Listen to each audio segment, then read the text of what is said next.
नमस्कार दीप त्रिवेदी जी। मैं आपके लेक्चर्स नियमित रूप से देखता हूँ। मुझे आपके विचार अच्छे लगते हैं और इनका अनुसरण करना सरल लगता है।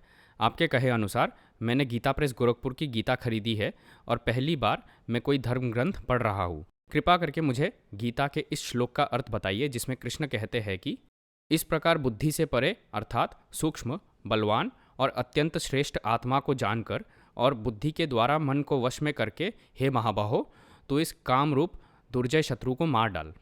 सर, क्या इसमें बुद्धि के द्वारा मन को वश में करे ऐसा लिखा है? आपने स्वतंत्रता के लेक्चर में बताया था कि बुद्धि और अहंकार का काम है कि वे मन का ऑटोमेशन सुधारे, लेकिन ये हस्तक्षेप कैसे और कितना होना चाहिए वो समझ नहीं आ रहा है। उदाहरण के तौर पर अगर किसी के कारण मुझे दुख हुआ हो और मेरे मन में क्रोध आया हो तो ब्रह्म के नियमानुसार क्रोध प्रकट करना चाहिए, लेकिन अगर क्रोध प्रकट करने से मुझे शांति नहीं मिल रही हो तो क्या मेरे बुद्धि और अहंकार की कोशिश होनी चाहिए कि क्रोध प्रकट न करे? कृपया मार्गदर्शन करें। आपके सवाल में काफ़ी घुमाव है।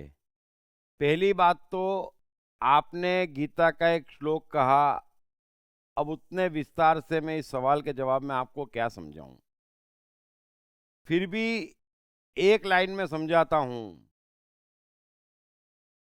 जरा अपने शरीर की संरचना को समझें। हमारे शरीर में शरीर के अलावा मन है, इंद्रियां हैं, बुद्धि है, अहंकार है और ये सब मिलकर हमारे शरीर को कर्म करने हेतु उकसाते हैं। और मन में दो प्रकार के मन हैं, एक कमजोर और एक शक्तिशाली।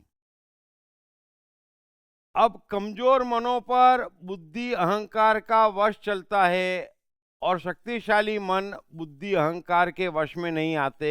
वे एक परम सत्ता है जो अपने अनुसार चलते हैं और जीवन बनाते हैं। सो बुद्धि अहंकार के माया जाल से बाहर निकलने को कृष्ण कह रहे हैं।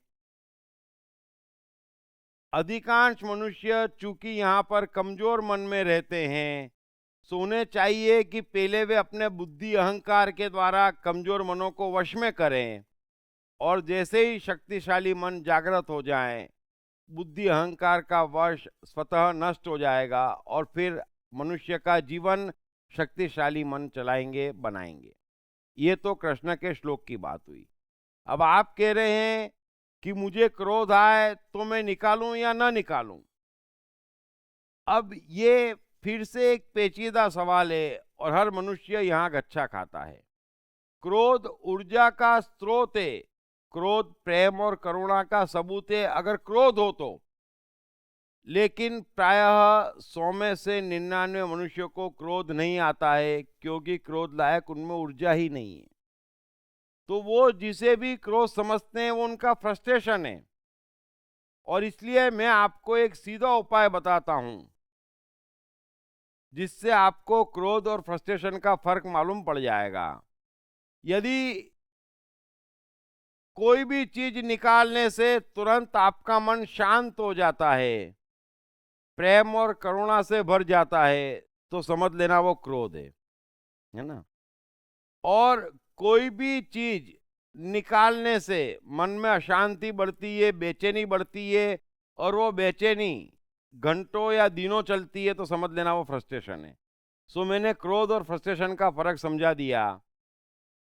सो यदि क्रोध हो तो निकाल दे और फ्रस्ट्रेशन हो तो अपना इलाज करें।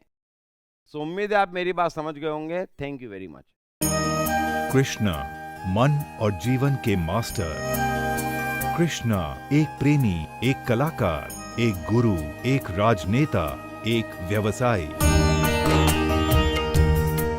कृष्ण शून्य से सृजन करने का एक श्रेष्ठ उदाहरण।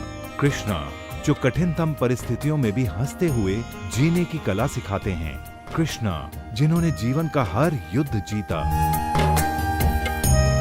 दीप त्रिवेदी द्वारा लिखित किताब मैं कृष्ण हूँ। ये किताब कृष्ण के संपूर्ण जीवन पर रिसर्च करने के बाद कुछ इस साइकोलॉजिकल अंदाज में सिलसिलेवार रूप से लिखी गई है कि जिसे पढ़ते पढ़ते आपका जीवन भी बदलता चला जाएगा।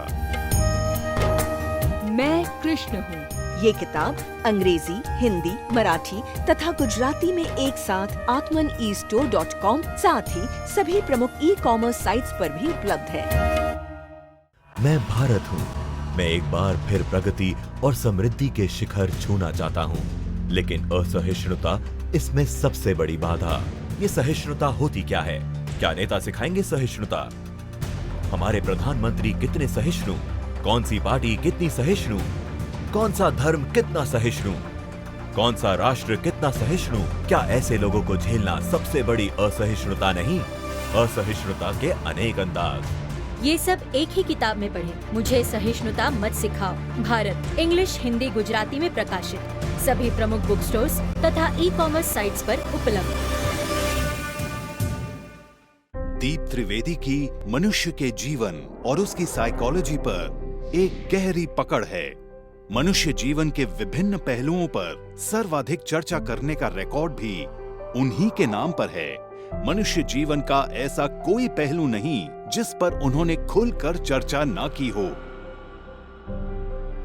जैसे कि path of life, personality, complex, guilt, love, expectation, partiality, acceptance, fear, hypocrisy, creativity, wealth, who is God, concentration, confusion, power of transformation, joy and success, mind and brain, day sleep, natural intelligence, change your future, ego, non-violence, freedom, तथा दीप talks ताओ ते चिंग के अंतर्गत दीप त्रिवेदी द्वारा मशहूर Chinese philosopher लाओ त्से के महान सूत्रों पर चर्चा।